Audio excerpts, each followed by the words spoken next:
Welcome to Vahini media. నేను మణికంఠ. ఇవాళ మనతో పాటు ప్రముఖ నాటు సిద్ధ వైద్యులు రవికుమార్ గారు ఉన్నారు. ఇప్పుడు ఈ కాలంలో వచ్చే చర్మ వ్యాధుల గురించి, అది ఆయుర్వేదంలో ఎలా తగ్గించుకోవాలి, వాటికి ఉండే లక్షణాలు ఏంటి, అది ఏం తినకూడదు, ఏం తినొచ్చు అనే విషయాల మీద ఇవాళ మనం తెలుసుకుందాం. నమస్తే గురుగారు. గురుగారు, ఇప్పుడు వచ్చేదంతా చలికాలం, వర్షాకాలం కదా. చాలా మంది ఇప్పుడు చర్మ వ్యాధులు అంటే ఇప్పుడు సోరియాసిస్ కావచ్చు, లేదంటే గజ్జి, తామర, దురదల వంటివి కావచ్చు, గనేరియా వంటి సమస్యలు కావచ్చు, అంటే చాలా రకాల చర్మ వ్యాధులు ఉన్నాయి కదా. ఆయుర్వేద పద్ధతుల ద్వారా ఎలా తగ్గించుకోవచ్చు?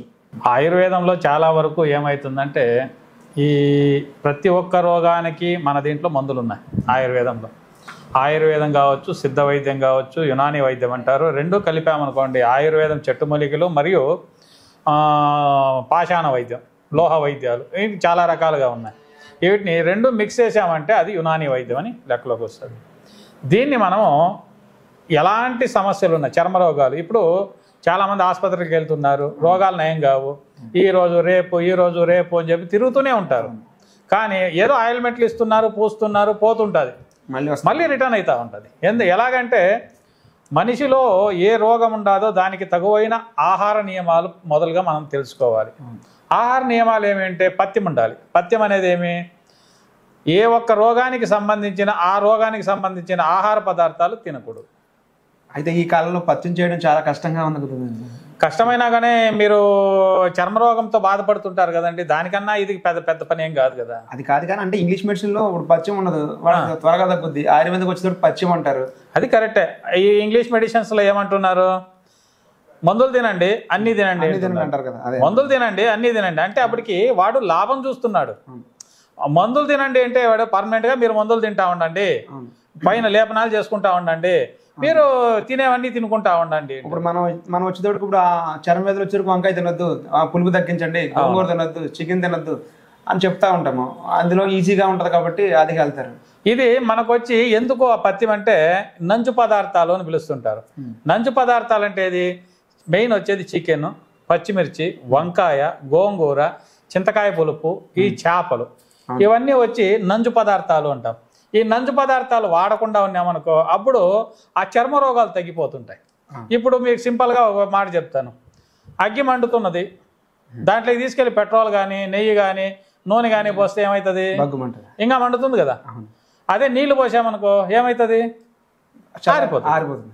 అట్లా ఆర్చాలే కానీ ఒక రోగాన్ని దాన్ని మళ్ళీ మలిగించకూడదు. మలిగించామనుకో ఏమవుతుందంటే అది పెరుగుతూ ఉంటుంది. పెరిగి నీకు కంట్రోల్కి వస్తుందేమో, అంతేగాని కంట్రోల్ అంటే ఎప్పుడు కొద్దిగా కంట్రోల్కి రావచ్చు, అంతేగాని నీకు పరిపూర్ణంగా మేలు కాదు. అయితే ఇప్పుడు మన ఆయుర్వేద పద్ధతి ద్వారా ఇప్పుడు సోరియాసిస్ ఉందనుకుంటున్నారు, ఇప్పుడు వచ్చే సోరియాసిస్ని ఎలా తగ్గించవచ్చు? ఆయుర్వేదంలో వచ్చి చాలా అద్భుతమైన యోగాలు ఉన్నాయండి. మీకు మీరుగా చేసుకునే యోగాలు ఉన్నాయి, లేదా మా దగ్గర దొరికే మందులు ఉన్నాయి.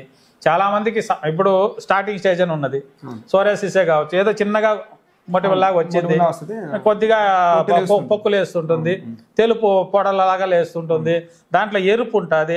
రెండోది వచ్చి పేను కొరుకుడులో కూడా అది మామూలు ఇక్కడ గీసాలు తీసేసేది పేను కొరుకుడు అంటారు.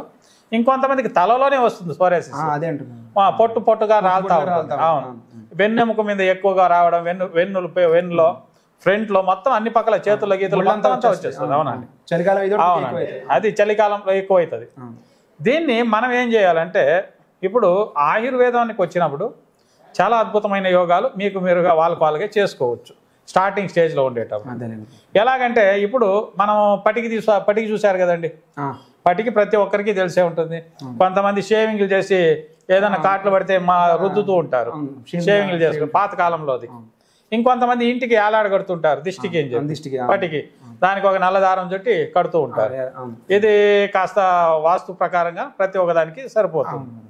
అదే పట్టికని మనం ఏం చేయాలంటే, అది చాలా అద్భుతమైన ఒక పట్టికి, ఏమంటారంటే పట్టికేమే హై చిటికేకి కామంటారు. అంటే ఆ పట్టికి చాలా అద్భుతం అనేది. దాన్ని ఏం చేస్తామంటే ఆ పట్టికి తీసుకోవాలి మనం, తీసుకొని గోమూత్రం, నాటి ఆవు గోమూత్రం తీసుకోవాలి. తీసుకొని ఒక బండ మీద వేసేసి ఈ పట్టికి రాయి తీసుకొని ఇట్లా రుద్దుతా ఉండాలి. రుద్దితే గంధం, అంటే ఇప్పుడు గంధం తీయడం. ఈ పటికితో గోమూత్రం వేస్తే రుద్దుతా ఉండాలి, అంటే గంధం తీసినట్టు గంధం తీసినట్లు ఒక గోమూత్రం వేసి పటికి ఇట్లా రుద్దుతా ఉంటే గంధం లాగా వస్తుంది. అవును అవును. ఆ గంధాన్ని పైన పూసామనుకోండి చర్మ వ్యాధులు తగ్గిపోతూ వస్తాయి. ఉదయం సాయంత్రం 2 పూట్లు వాడుకోవచ్చు. ఎన్ని రోజులు వాడాలంటే అలా? వాడండి, మీరు తగ్గాము వాళ్ళ దేహ పర్సంటేజ్ మీద పోతుంది అది.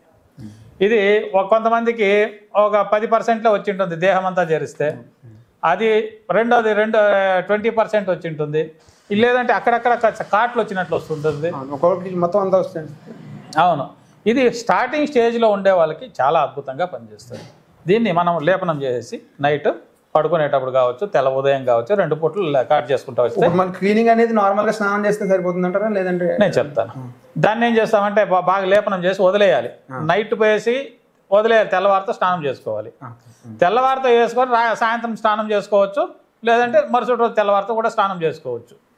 దీన్ని వేసుకున్న తర్వాత ఏం చేస్తామంటే కాస్త తెల్లవారితో లేసి ఉడుకు నీళ్ళు కాస్త వేసి కుంకుడుకాయ కావచ్చు, లేదా మన సీకాయ కావచ్చు, ఒళ్ళు రుద్దుకోవడానికి ఇలా చేసుకుంటూ పత్యం అనేది కంపల్సరీ ఉన్నామనుకోండి, ఈ చికెన్, పచ్చిమిర్చి, వంకాయ, గోంగూర, చింతకాయ పులుపు, చేపలు ఇవన్నీ కూడా నంజు పదార్థాలు ఉంటాయి. నంజు అంటే విషం అన్నమాట, విష పదార్థాలు అని పిలుస్తుంటారు. సరిపడింది ఎవరికి చర్మ రోగాలు ఉన్న వాళ్ళకి మాత్రమే ఇది. చర్మ రోగాలు లేని వాళ్ళకి ఏది సమస్య లేదు. కొంతమంది అంటారు, ఏమండి ముందు ఇంకా మేము తినుకొని వస్తున్నాం, దాన్ని విషం అంటున్నావే అంటారు. కానీ ఇది చర్మ రోగాలు ఉన్న వాళ్ళకి మాత్రమే విషంలాగా, వేరే వాళ్ళకి ఏ సమస్య లేదు. ఇలా చేసుకుంటూ వస్తే కంపల్సరీ ఆ ఒక సోరియాసిస్ అనేది 100% తగ్గిపోతుంది. ఇది స్టార్టింగ్ లో ఉన్నది అనుకున్నారు కదా, మరి ఏళ్ల తరబడి ఉన్న వాళ్ళకి పత్యం కరెక్ట్ గా ఉంటారంటే మా దగ్గర మందులు దొరుకుతాయి దానికి సంబంధించినవి.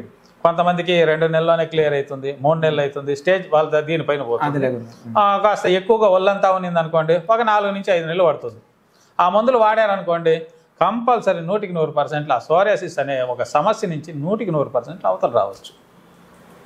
ఇది చాలా అద్భుతమైన యోగం కాబట్టి ఎవరు కావాలన్నా మీరు చేసుకోవచ్చు. అలా కాదంటే కింద వస్తున్న నెంబర్కి కాల్ చేస్తే దానికి తగిన మందులు మా దగ్గర దొరుకుతాయి, మేము పంపిస్తాము. పత్యం ఉండి వాడుకుంటూ వస్తే కంపల్సరీ 100% ఆ ఒక సమస్య క్లియర్ అవుతుంది. చాలా మంచి విషయాలు చెప్పారు, చర్మ వ్యాధుల గురించి చాలా మంచి విషయాలు చెప్పారు.